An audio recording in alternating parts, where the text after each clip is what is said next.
Mesin cukur berhenti. Vivian Dawson membuka jubah dan menyisir rambut yang terlepas dari kerah pria tua itu.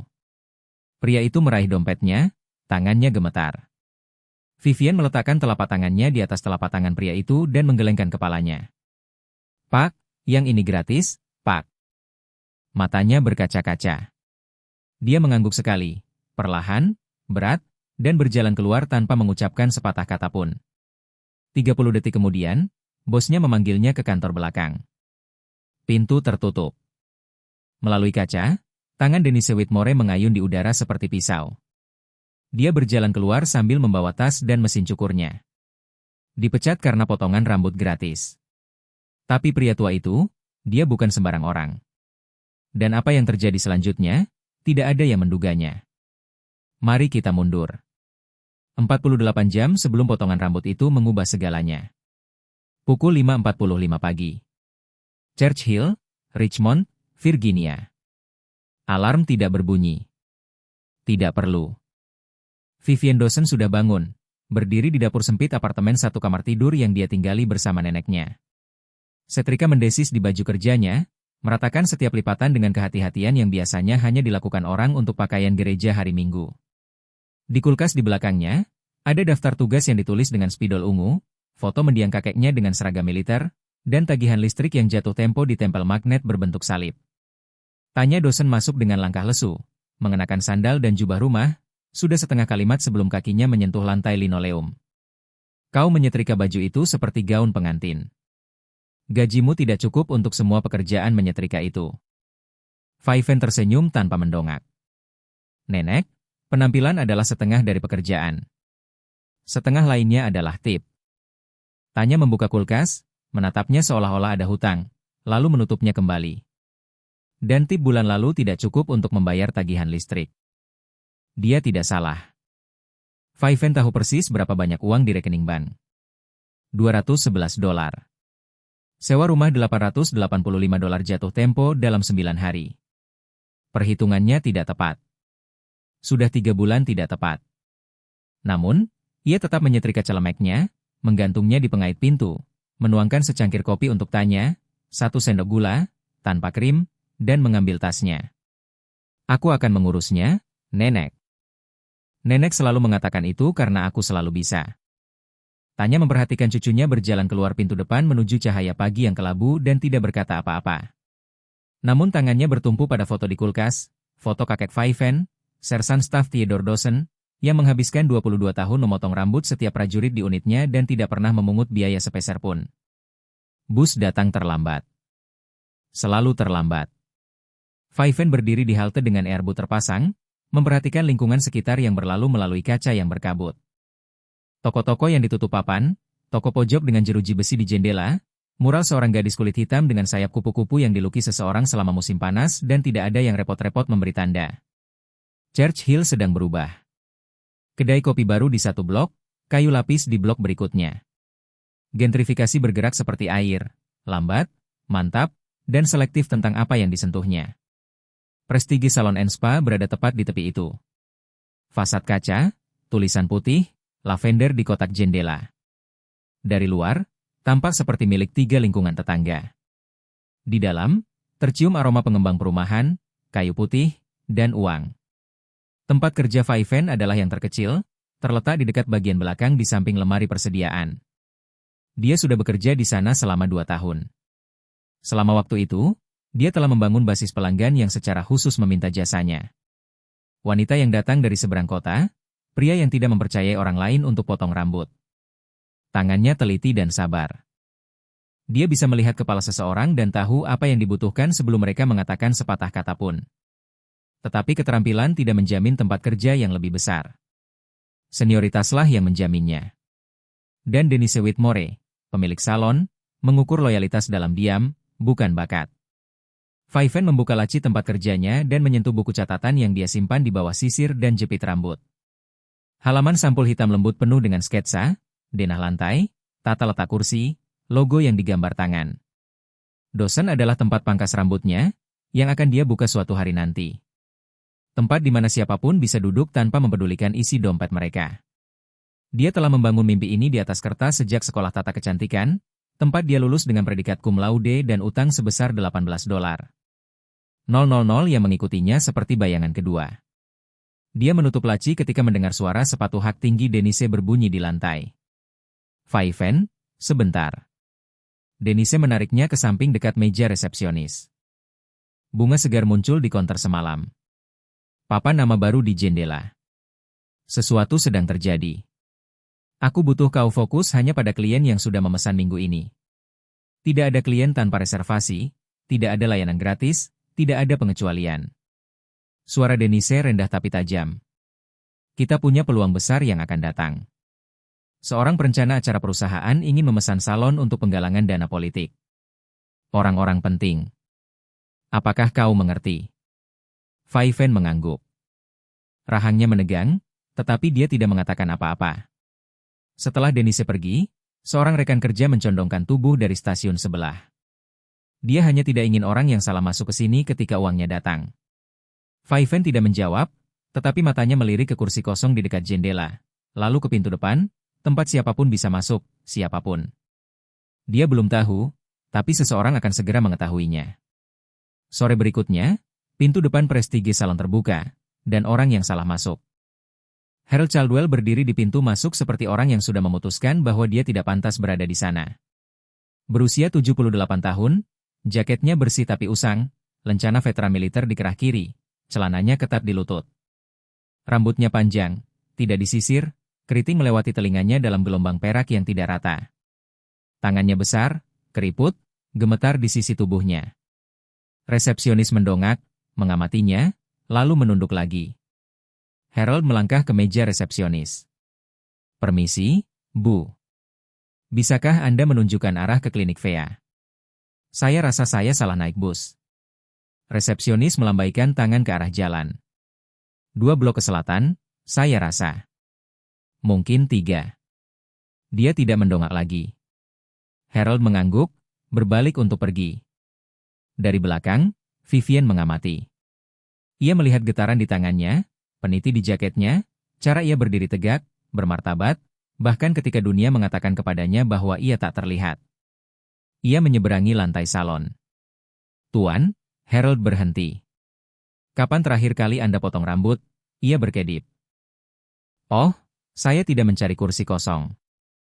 Faiven memberi isyarat ke arah tempat duduknya. Duduklah, ia ragu-ragu. Ia tidak duduk.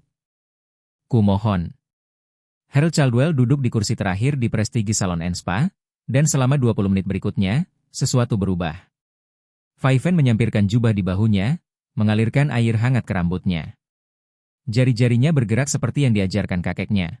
Perlahan pada awalnya, membaca kulit kepala, menemukan garis alami sebelum alat cukur menyentuh kulit. Harold menutup matanya. Sudah berapa lama? Tanyanya pelan. Sejak potong rambut. Lebih dari setahun. Itu waktu yang lama. Sepertinya tidak terlalu penting. Ia terdiam. Istriku dulu selalu mengingatkanku setiap 3 minggu sekali, seperti jam yang berputar. Harold, kau mulai terlihat seperti anjing liar. Tawa kecil yang patah terdengar. Dia meninggal 2 tahun lalu. Elaine. Setelah itu, kurasa aku berhenti peduli pada banyak hal. Tangan Faiven tak berhenti bergerak.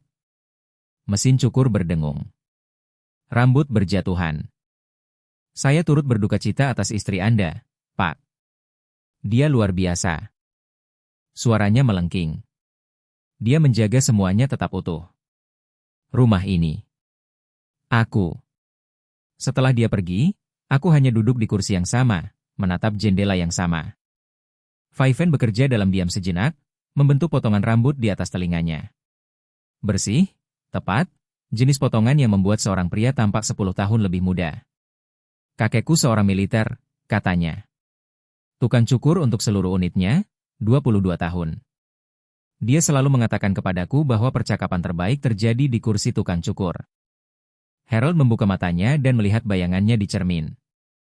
Pria yang cerdas. Yang paling cerdas yang pernah kukenal. Dia selesai, melepas jubahnya, dan membersihkan potongan rambut dari kerahnya. Saat ia mundur, pria di cermin itu berbeda. Lebih tajam, lebih bersih, lebih hadir. Harold menatap dirinya sendiri seolah-olah bertemu seseorang yang telah lama dilupakannya. Ia merogoh saku jaketnya dan mengeluarkan dompetnya.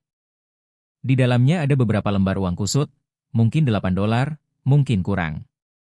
Itu semua yang dimilikinya, dan mereka berdua tahu itu. Faiven meletakkan tangannya di atas tangan Harold. Ini gratis, Pak. Terima kasih atas pengabdian Anda. Dagu Harold bergetar. Ia tidak berbicara. Ia merogoh saku dadanya dan mengeluarkan sebuah foto kusut. Seorang wanita dengan mata ramah dan rambut perak tertawa melihat sesuatu di luar bingkai. Elaine, katanya, dia pasti akan menyukaimu. Ia memasukkan foto itu kembali, berdiri, mengangguk sekali, dan berjalan keluar pintu depan menuju cahaya sore. Gunting rambut masih hangat di tangan Faiven ketika Denise muncul di belakangnya. Sekarang ke kantor saya. Pintu tertutup. Denise tidak duduk. Apa yang sudah kukatakan? Tidak ada kunjungan tanpa janji, tidak ada layanan gratis. Pria itu bahkan bukan klien. Dia seorang veteran. Denise, dia perlu potong rambut. Dan aku butuh bisnis yang tidak terlihat seperti badan amal. Kau sudah selesai, Vivian. Kemasi barang-barangmu. Tanpa peringatan, tanpa diskusi. Selesai. Faiven mengemasi tempat kerjanya dalam diam. Gunting rambut, sisir, jubah, buku catatan dengan logo yang digambar tangan, dan denah lantai, dan 3 tahun mimpi yang terlipat di antara halaman-halamannya. Dia berjalan keluar dengan kepala tegak dan matanya kering. Penata rambut lainnya memperhatikan. Tak satu pun dari mereka mengucapkan sepatah kata pun. Kunci Faiven membuka pintu pukul 4.47 sore. Dia belum pernah pulang sepagi ini di hari kerja selama 2 tahun. Tanya sedang duduk di meja dapur dengan teka-teki silang dan secangkir teh yang sudah dingin 1 jam yang lalu. Dia mendongak, membaca wajah cucunya seperti dia membaca cuaca. Cepat, akurat, tanpa perlu tebakan kedua. Apa yang terjadi? Itu bukan pertanyaan. Faiven meletakkan tasnya di atas meja. Gunting rambut berbenturan dengan buku catatan di dalamnya. Dia menceritakannya dengan lugas. Pria tua itu, potongan rambut gratis, kantor Denise, lalu pergi. Tanpa bumbu tambahan, tanpa air mata, hanya fakta yang tersusun rapi seperti domino. Tanya tidak menyela. Ketika Vivian selesai bercerita, wanita tua itu meletakkan penanya perlahan. Kau melakukan apa yang akan dilakukan kakekmu. Jangan pernah merasa malu. Aku tidak malu, nenek. Aku bangkrut. Perhitungannya sederhana dan tanpa ampun. Tidak ada penghasilan, hanya $211 di rekening. Sewa dalam 9 hari, sudah terlambat 3 bulan. Tanpa gaji, mereka mungkin hanya punya waktu 3 minggu sebelum pemilik rumah berhenti bersabar. Malam itu, Vivian duduk di meja dapur dengan teleponnya dan daftar setiap salon yang bisa dijangkau dengan bus. Dia menelepon 12 salon. 8 yang pertama tidak membuka lowongan. Yang ke-9 mengatakan akan menelepon kembali. Mereka tidak menelepon. Yang ke-10 menutup telepon setelah dia menyebutkan salon Prestige. Yang ke-11 menjawab. Pemiliknya terdiam ketika Vivian menceritakan riwayat pekerjaannya. Prestige. Tempat Denise Whitmore. Ya, Bu. Saya bekerja di sana selama 2 tahun. Sayang, Denise sudah menelepon ke sana kemari. Memberitahu semua orang bahwa kamu tidak dapat diandalkan. Katanya kamu punya kebiasaan memberikan layanan tanpa izin. Hening sejenak. Maaf. Saya tidak bisa mengambil risiko itu. Sambungan telepon terputus. Vivian menatap telepon di tangannya. Bukan hanya dipecat, tapi juga masuk daftar hitam. Suara tanya terdengar dari ruang tamu. Santai, hampir terlalu santai. Sayang, apakah pria itu menyebutkan namanya? Vivian mendongak. Harold. Dia bilang namanya Harold. Tanya terdiam sejenak. Kalau begitu, itu nama yang bagus. Kuno. Nama yang melekat pada seseorang. Dia tidak mengatakan apapun lagi, tetapi sesuatu dalam suaranya membuat Vivian berhenti. Menunggu, sebuah kualitas yang penuh pengertian, seolah-olah nama itu berarti lebih dari 4 huruf dan 2 suku kata. Padahal tidak. Tanya belum pernah mendengar nama Harold Caldwell seumur hidupnya. Tapi penonton belum tahu itu. Sekarang, di sisi lain kota, Balai Kota Richmond, malam yang sama, dunia yang berbeda. Wali kota Graham Caldwell duduk di belakang meja kayu ek yang dipoles, cukup lebar untuk mendaratkan pesawat kecil. Di belakangnya, terbingkai penghargaan, dinding penuh foto jabat tangan, senator, gubernur, mantan wakil presiden, dan jendela yang menghadap kota yang pernah ia pimpin. Di mejanya, sebuah proposal untuk inisiatif pengembangan komunitas baru. Judulnya tercetak tebal di halaman sampul, peningkatan usaha kecil, investasi di lingkungan yang kurang terlayani. Asistennya mengetuk. Adikmu menelepon lagi. Dia bilang ayahmu tidak sehat. Rahang Graham menegang. Pena di tangannya berhenti bergerak. Aku akan meneleponnya kembali. Dia tidak melakukannya. Malam itu, sendirian di kantornya, telepon Graham berdering. Brenda. Dia membiarkannya berdering 4 kali sebelum menjawab. Graham, aku serius. Ayah tidak makan. Dia hampir tidak pernah meninggalkan apartemen. Dia sudah seperti ini sejak ibu meninggal, dan kau tahu itu. Aku tahu, Brenda. Aku akan. Kau akan apa? Meneleponnya kapan? Kau belum mengunjunginya selama 6 tahun. Tidak sejak pemakaman. Yang kau datangi terlambat 90 menit karena ada acara kampanye. Hening. Dia ayahmu, Graham. Ku bilang, aku akan mengurusnya. Dia menutup telepon, duduk di kantor yang gelap.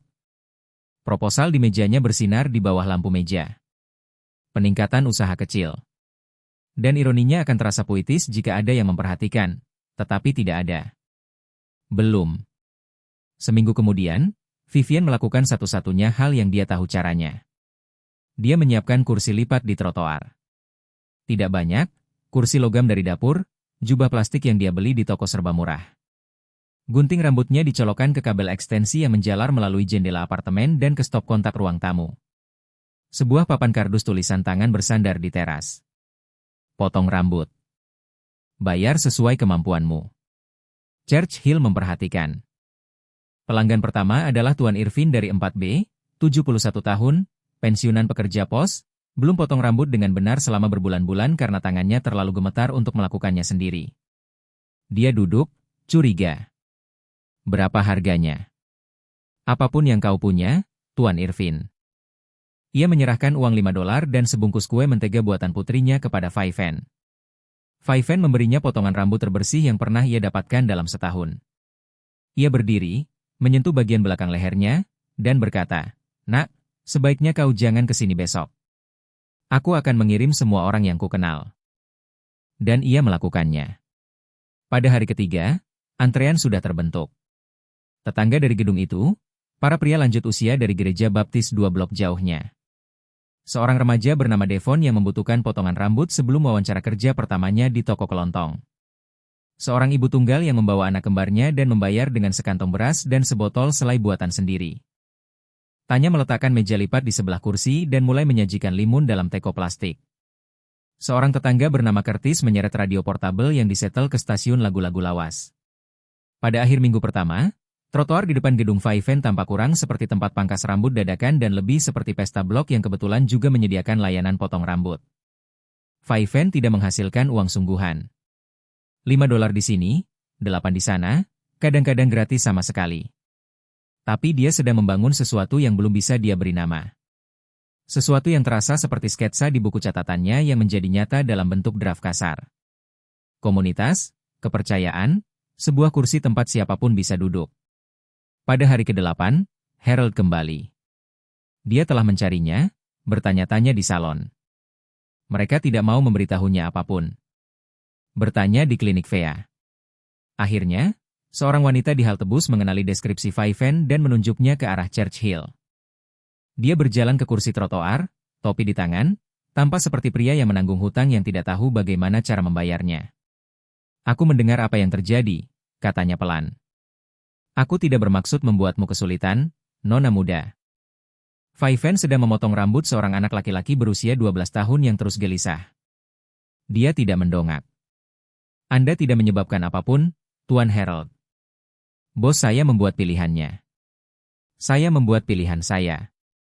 Dia berhenti sejenak, menatap matanya. Saya akan membuat pilihan yang sama lagi. Harold berdiri di sana sejenak. Lalu ia duduk di beranda dan menunggu. Setelah anak laki-laki itu selesai, Fai Fen menepuk kursi. Giliranmu selanjutnya. Aku tidak bisa membiarkanmu duduk, Tuan Harold. Ia duduk. Fai Fen menyampirkan jubahnya. Mesin pemotong rumput berdengung, dan untuk kedua kalinya, dunia di sekitar mereka menjadi sunyi. Tanya memperhatikan dari jendela di lantai atas dan tidak mengatakan apapun, tetapi ia tersenyum.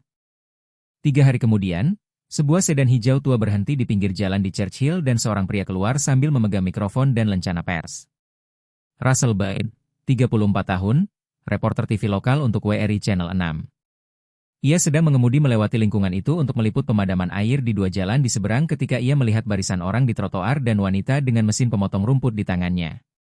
Ia memperhatikan selama 10 menit sebelum mendekat. Permisi, saya Russell Byrd, Channel 6. Boleh saya bertanya apa yang terjadi di sini? Fai Fen memandang mikrofon itu seolah-olah itu adalah ular yang sedang memotong rambut di trotoar. Di trotoar. Russell tersenyum. Ada cerita di sini. Apakah Anda mengizinkan saya membuat segmen singkat? Kisah yang menarik perhatian. Maksimal 2 menit. Fai Fen menggelengkan kepalanya. Saya tidak mencari perhatian. Dari belakangnya, suara tanya terdengar seperti lonceng gereja. Ceritakan kisahmu, sayang. Kebenaran itu ada. Fai Fen menatap neneknya, menatap Russell, menatap barisan orang yang menunggu di kursi lipat dan di tangga depan rumah. Orang-orang yang datang membantunya ketika tidak ada orang lain yang mau. Baiklah. 2 menit. Russell menyiapkan kamera. Fai Fen berdiri di depan kursinya di trotoar, tangannya mantap, suaranya jelas. Dia tidak menjelek-jelekan Denise, tidak berperan sebagai korban. Dia berbicara seperti cara dia memotong rambut. Tepat, jujur, tanpa gerakan yang sia-sia. Saya dibesarkan untuk percaya bahwa ketika seseorang menderita dan Anda dapat membantu, Anda harus membantu. Saya membantu seorang veteran yang membutuhkan potong rambut, saya akan melakukannya lagi besok, tetapi saya kehilangan pekerjaan karenanya. Dan sekarang tidak ada salon di kota ini yang mau mempekerjakan saya. Jadi, saya di sini. Russell mengarahkan kamera ke Harold, yang sedang duduk di teras dengan secangkir limun tanya. Wanita muda ini memperlakukan saya seperti manusia, kata Harold. Suaranya tenang namun lemah. Hanya itu yang dia lakukan. Tidak ada orang lain di salon itu yang bahkan menatap saya. Segmen itu ditayangkan di berita pukul 6 sore itu. Pada pukul 9 malam, telah dibagikan 400 kali di grup Facebook lokal. Pada tengah malam, sudah ada di Twitter. Pada pagi harinya, 11.00 orang telah melihat wajah Vivian Dawson dan mendengar dia mengucapkan kata-kata, saya akan melakukannya lagi besok. Keesokan harinya, di seberang kota, Graham Caldwell sedang bersiap untuk rapat anggaran ketika asistennya masuk sambil memegang tablet. Pak, Anda harus melihat ini. Graham mengambil tablet itu dengan linglung. Sebuah klip berita. Beberapa cerita lokal. Seorang wanita memotong rambut di trotoar. Dia setengah menonton, sudah memikirkan rapat itu sampai kamera mengarah ke seorang pria tua yang duduk di teras. Tangan Graham berhenti. Pria tua itu memegang secangkir limun, mengenakan jaket bersih namun usang, lencana militer di kerahnya, mata biru pucat yang telah dikenal Graham sepanjang hidupnya. Itu ayahku. Asisten itu mendongak. Pak, pria itu. Suara Graham merendah. Di berita, itu ayahku. Dia menonton segmen berita itu 2 kali. Wajahnya menunjukkan sesuatu. Pertama terkejut, lalu rasa bersalah, kemudian kemarahan yang terpendam dan terpendam yang tak punya tempat untuk dilampiaskan selain ke dalam dirinya sendiri. Dia mengangkat teleponnya, meletakkannya, lalu mengangkatnya lagi. Dia menelepon Brenda. Kenapa kau tidak memberitahuku? Sudah kukatakan padamu, Graham. Suaranya datar, lelah.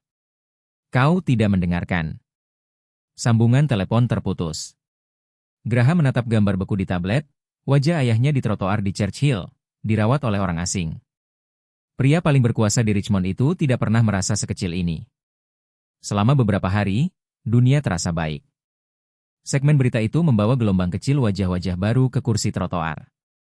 Orang-orang yang belum pernah ditemui Vivian berkendara melintasi kota dengan uang tunai di tangan dan cerita di bibir mereka. Seorang pensiunan guru dari West End meninggalkan $20 untuk potong rambut seharga $5. Sebuah kelompok gereja mengantarkan sekotak perlengkapan.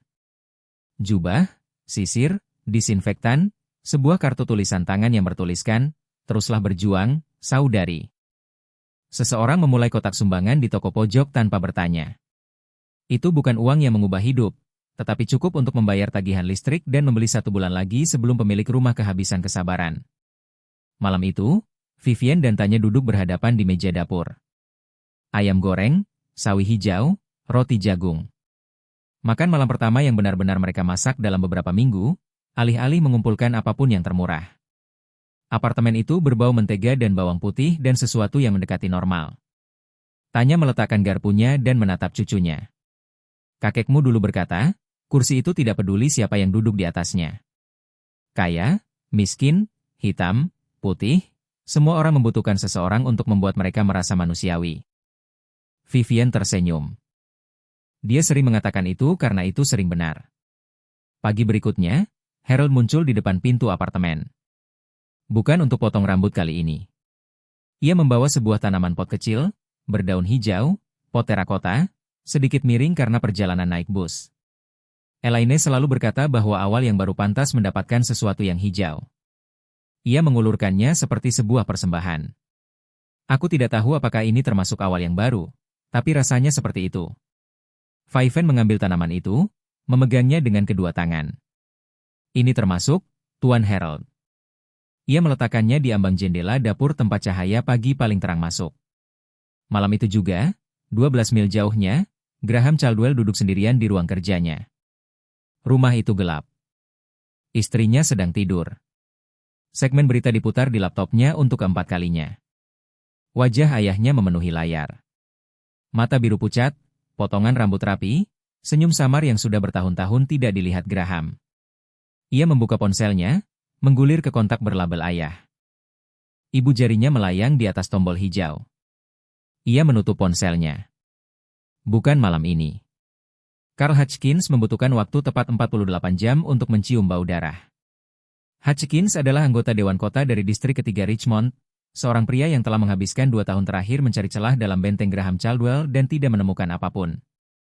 Graham berhati-hati, berwibawa, populer, tipe wali kota yang mengatakan hal yang tepat, berjabat tangan dengan orang yang tepat, dan tidak pernah meninggalkan celah sedikit pun sampai sekarang. Hutchins menonton segmen Channel 6 3 kali, sedikit mencondongkan tubuh ke depan di kursinya setiap kali tayangan ulang. Seorang wanita kulit hitam muda dipecat karena membantu seorang pria tua, seorang veteran yang hidup sendirian dan kesulitan. Dan yang lebih mengejutkan, nama belakang pria tua itu, Caldwell, sama dengan nama wali kota. Sebuah panggilan telepon ke seorang kontak di VA mengkonfirmasi apa yang sudah dicurigai Hutchins. Dia mengadakan konferensi pers untuk pagi berikutnya. Wali kota-kota ini, kata Hutchins, berdiri di belakang sekelompok mikrofon di tangga balai kota, telah membangun seluruh platformnya berdasarkan peningkatan kesejahteraan masyarakat, kepedulian terhadap kaum rentan, dan nilai-nilai keluarga. Dia membiarkan kata-katanya meresap. Namun ayahnya sendiri, seorang veteran militer, tinggal sendirian di apartemen 1 kamar tidur dalam kemiskinan, dan seorang wanita kulit hitam berusia 26 tahun kehilangan pekerjaannya karena melakukan apa yang tidak akan dilakukan oleh keluarga wali kota sendiri, menunjukkan kepada Harold Caldwell kesopanan dasar sebagai manusia. Dia berhenti sejenak, menatap langsung ke kamera. Di mana wali kota? Di mana matahari? Kisah itu meledak. Pada siang hari, 3 media nasional telah mengangkatnya. Pada malam hari, nama Vivian Dawson menjadi trending. Media sosial terpecah menjadi 2 kubu. Mereka yang menyebut Vivian sebagai pahlawan dan mereka yang terprovokasi oleh kerangka politik yang menyebut semuanya sebagai aksi publisitas. Kolom komentar berubah menjadi medan pertempuran. Opini diluncurkan sebelum siapapun memiliki semua fakta. Vivian, yang tidak menginginkan apapun selain memotong rambut di trotoar dan membayar sewanya, tiba-tiba berada di tengah badai yang tidak dia minta dan tidak dapat dia kendalikan. Keburukan itu datang dengan cepat. Troll online membanjiri akun media sosialnya yang jarang dia gunakan dengan hinaan rasis, tuduhan, dan ancaman. Seseorang menulis bahwa dia telah merekayasa semuanya untuk penipuan GoFundMe. Orang lain memposting alamat rumahnya. Pada Selasa pagi, Faiven berjalan keluar untuk memasang kursi di trotoar dan menemukan sebuah kata yang disemprotkan cat di dinding bata di sebelah pintu gedungnya. Satu kata. Kata yang paling buruk. Cat merah masih basah. Dia berdiri di sana selama 10 detik. Kemudian dia mengambil kain dan ember berisi air sabun dan menggosoknya sebelum Tanya bisa melihatnya. Sore harinya, Denise Whitmore muncul di podcast lokal bernama Richmond Real Talk. Pembawa acara melontarkan pertanyaan-pertanyaan lembutnya dan Denise membalas dengan keras. Faiven dipecat karena pelanggaran kebijakan berulang, kata Denise, suaranya halus dan terlatih. Dia memiliki pola pembangkangan. Potongan rambut gratis adalah pemicu terakhir, bukan satu-satunya. Saya menjalankan bisnis, bukan badan amal. Faiven menonton klip itu di ponselnya malam itu, duduk di tepi tempat tidurnya. Tangannya gemetar, bukan karena marah, tetapi karena sesuatu yang lebih dalam, perasaan dihapus, ditulis ulang, diubah menjadi karakter dalam cerita orang lain.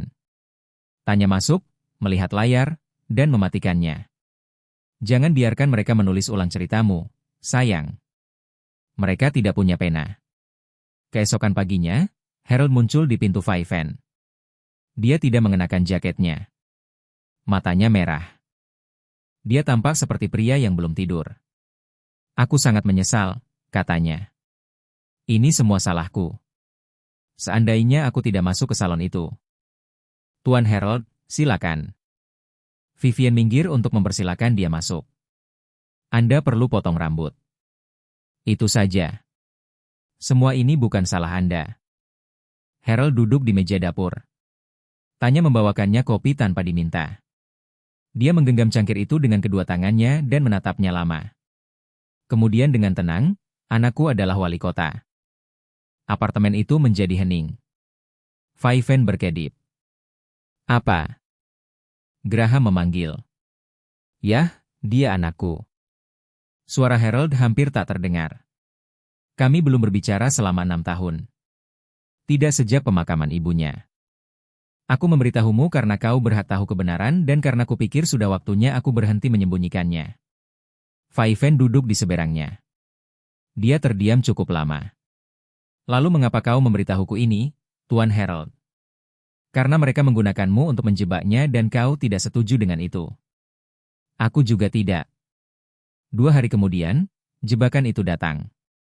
Seorang wanita yang belum pernah Faiven temui muncul di toko pangkas rambut di trotoar, berpakaian rapi, profesional, membawa kartu nama bertuliskan, Mitra Advokasi Komunitas KOM. Dia mengatakan dia mewakili sebuah kelompok yang ingin membantu Faiven mendanai gugatan pemutusan hubungan kerja yang tidak adil terhadap Prestige Salon. Membawanya ke televisi nasional, mendirikan dana pembelaan hukum, semuanya. Pro bono.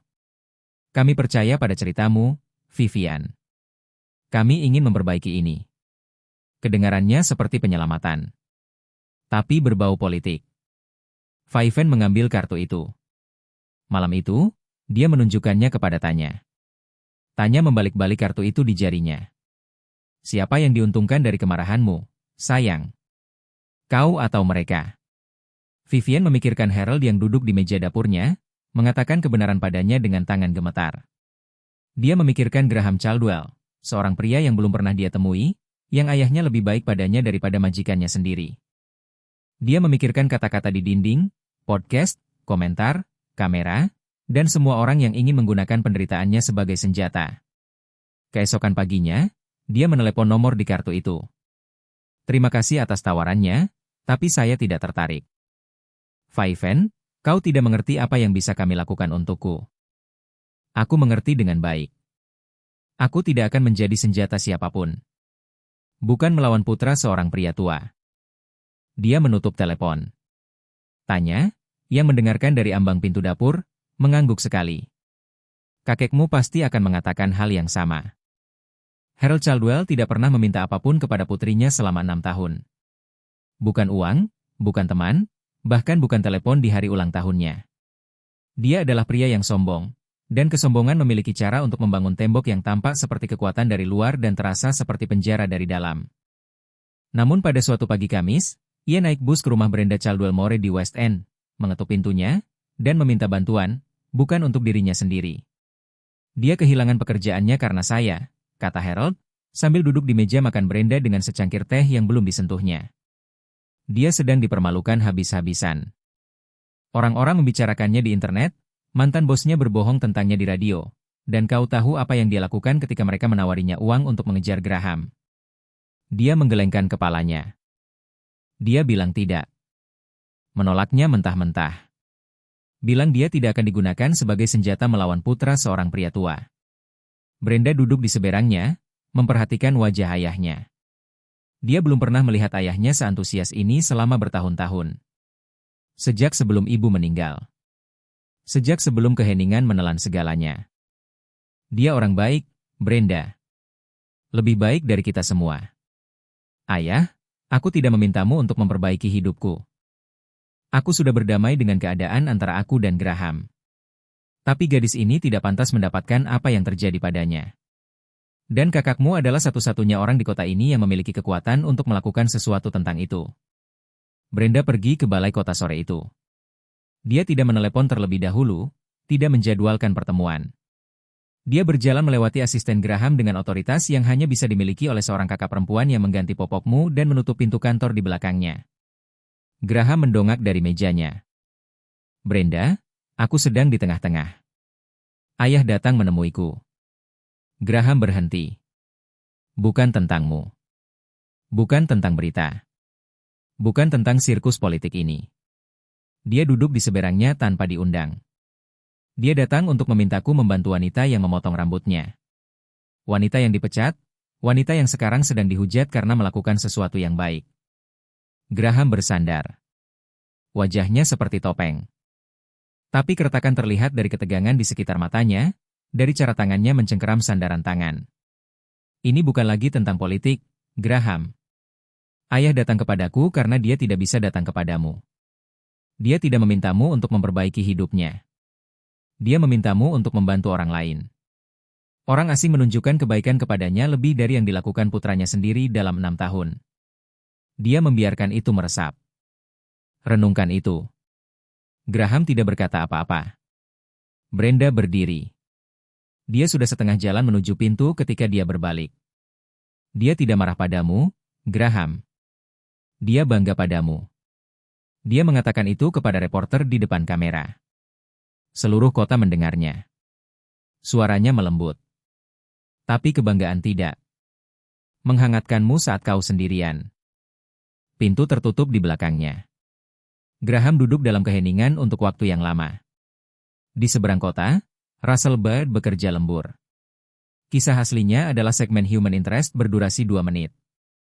Tetapi ledakan politik telah mengubahnya menjadi sesuatu yang lebih besar, dan Russell dapat merasakan kisah sebenarnya di balik kebisingan. Bukan politiknya, bukan drama keluarga wali kota, tetapi sesuatu yang busuk di inti prestige salon and spa. Dia mulai menelepon. Mantan karyawan, mantan klien, siapapun yang pernah bekerja di salon itu dalam 5 tahun terakhir. Gambaran itu terbentuk dengan cepat. 3 mantan penata rambut secara independen mengkonfirmasi bahwa Denise Whitmore secara rutin menolak klien tanpa janji temu berdasarkan penampilan. Salah satu dari mereka, seorang wanita bernama Carla yang telah berhenti 8 bulan sebelumnya, memberikan tangkapan layar dari pesan grup dari Denise yang dikirim seminggu sebelum pemesanan penggalangan dana politik. Kita tidak bisa membiarkan orang-orang seperti itu di sini ketika anggota dewan datang. Jaga kebersihannya. Kau tahu maksudku. Orang-orang seperti itu. Russell membaca pesan itu 3 kali. Kemudian dia menarik catatan publik kota tentang hal-hal kecil. Hibah bisnis yang dikeluarkan di bawah program peningkatan kesejahteraan masyarakat Graham Caldwell. Butuh 20 menit untuk menemukan apa yang dia cari. Prestige Salon and Spa telah menerima hibah $15. 18 bulan yang lalu.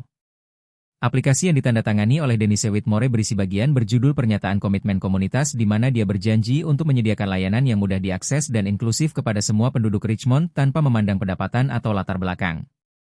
Sebuah salon yang menggunakan uang publik untuk melayani masyarakat telah memecat seseorang karena melakukan hal yang persis sama. Russell menyimpan file tersebut, lalu mengangkat teleponnya.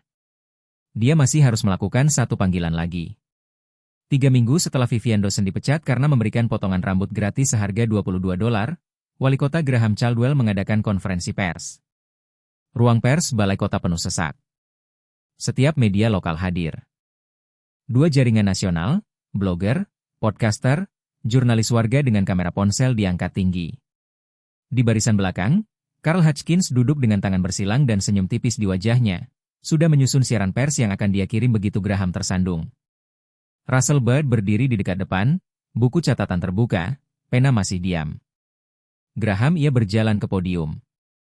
Tanpa catatan, tanpa teleprompter, tanpa pin bendera, tanpa senyum yang dipersiapkan, tanpa asisten yang berbisik di telinganya. Ia mencengkeram tepi mimbar dan memandang ke arah ruangan. Dan untuk pertama kalinya sejak kisah ini dimulai, Wali Kota Richmond tidak tampak seperti seorang politisi. Ia tampak seperti seorang pria yang belum tidur. Saya di sini bukan untuk membicarakan kebijakan hari ini. Ruangan itu bergeser. Pena berhenti. Saya di sini untuk membicarakan sesuatu yang seharusnya sudah saya bicarakan sejak lama. Ia menarik napas. Harold Caldwell adalah ayah saya. Gumaman bergema di ruangan seperti gelombang. Hutchins melepaskan tangannya yang bersilang. Russell tidak bergerak. Dia berusia 78 tahun. Dia seorang veteran. Dia mengabdi kepada negara ini. Dan ketika dia pulang, dia membangun kehidupan, membesarkan 2 anak, mencintai seorang wanita bernama Elaine selama 46 tahun, dan tidak pernah sekalipun meminta apapun kepada siapapun. Graham berhenti sejenak. Dan saya mengecewakannya. Ruangan itu menjadi sunyi senyap. Saya tidak mengecewakannya karena saya wali kota. Aku mengecewakannya karena aku putranya dan aku berhenti hadir. Aku membiarkan ambisi membangun tembok antara aku dan pria yang membesarkanku. Aku melewatkan makan malam, ulang tahun, hari libur. Aku datang terlambat 90 menit ke pemakaman ibuku sendiri karena aku punya acara kampanye yang kupikir tidak bisa ditunda. Suaranya bergetar. Ia menahannya. Itu bisa ditunda. Semuanya bisa ditunda. Ia menunduk melihat tangannya di podium, lalu kembali menatap ke atas. 3 minggu yang lalu, seorang wanita muda bernama Vivian Dawson melakukan sesuatu yang seharusnya kulakukan. Ia melihat ayahku bukan sebagai bahan pembicaraan politik, bukan sebagai gangguan, bukan sebagai seseorang yang harus diabaikan, tetapi sebagai seorang pribadi, seorang manusia yang perlu dilihat. Ia memotong rambut ayahku. Ia memberikan 20 menit waktunya dan martabat yang seharusnya tidak luar biasa tetapi entah bagaimana menjadi luar biasa. Rahang Graham menegang. Dan ia dihukum karenanya. Ia dipecat. Ia masuk daftar hitam di setiap salon di kota ini. Ia diserang secara online, disebut dengan kata-kata yang tidak akan kuulangi di ruangan ini.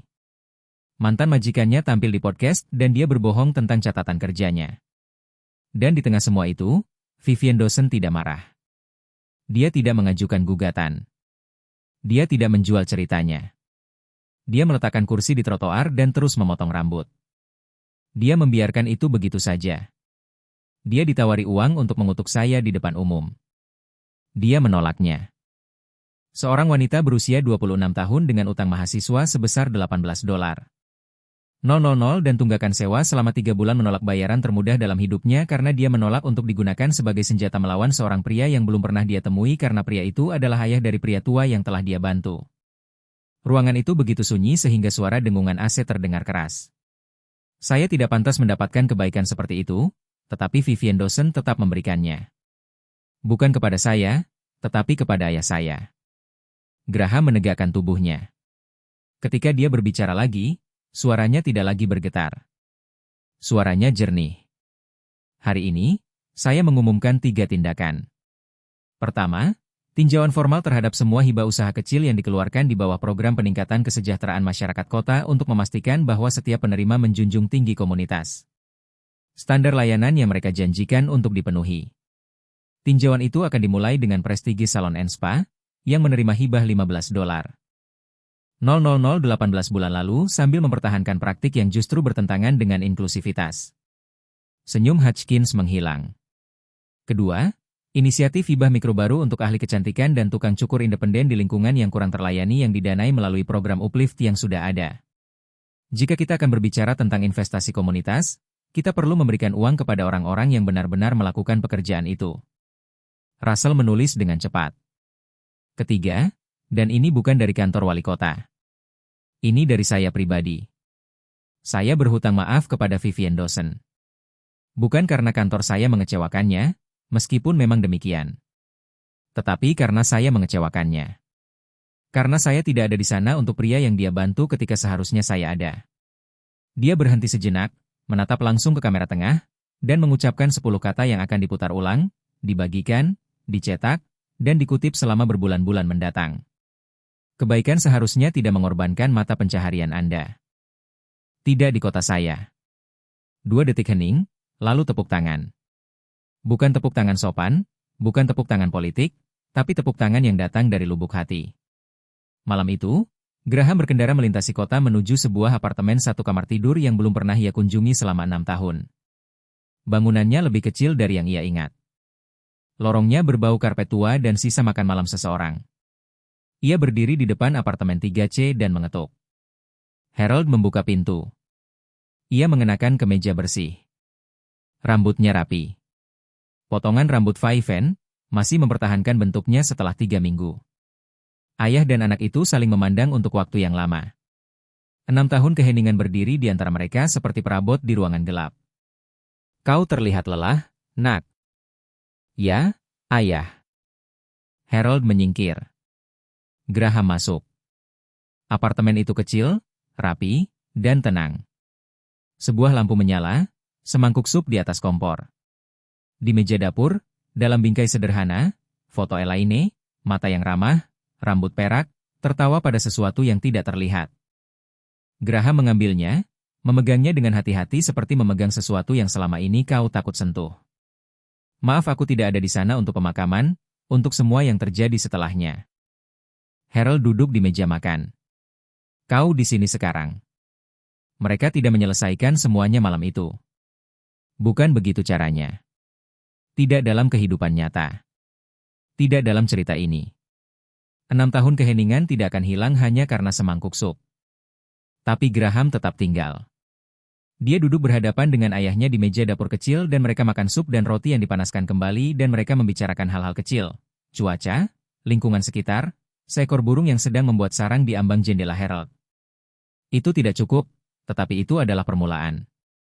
Minggu berikutnya, liputan investigasi lengkap Russell Bay ditayangkan di saluran 6. Mantan karyawan, pesan teks, catatan hibah. Frasa, orang-orang seperti itu, muncul di layar 3 kali. Prestige Salon and Spa menghadapi audit kota formal. Hibah $15. 000 ditangguhkan sambil menunggu peninjauan. Penggalangan dana perusahaan ditarik. Klien dibatalkan. Janji temu dibatalkan. Denise Whitmore tidak kehilangan salonnya, tetapi dia kehilangan sesuatu yang lebih sulit untuk diganti. Reputasinya, kredibilitasnya, dan fiksi nyaman bahwa apa yang telah dia lakukan hanyalah bisnis. Dia duduk sendirian di salonnya yang kosong pada Selasa siang, menatap kursi di dinding belakang, tempat kerja lama Vivian, yang terkecil, yang dulunya merupakan tempat duduk paling ramai di toko itu. Sekarang kosong, dan tetap begitu. Sebulan kemudian, Vivian Dawson berdiri di trotoar lagi, tetapi kali ini, kursi itu ada di dalam. Toko di Broad Street itu tidak terlalu besar. 800 kaki persegi, lantai keramik retak yang telah diapel 3 kali, dan jendela yang cukup lebar untuk menangkap sinar matahari pagi dari kedua arah. Penyewa sebelumnya adalah seorang konsultan pajak. Sebelum itu, toko reparasi sepatu. Sebelum itu, tidak ada yang ingat, tetapi hari ini itu miliknya.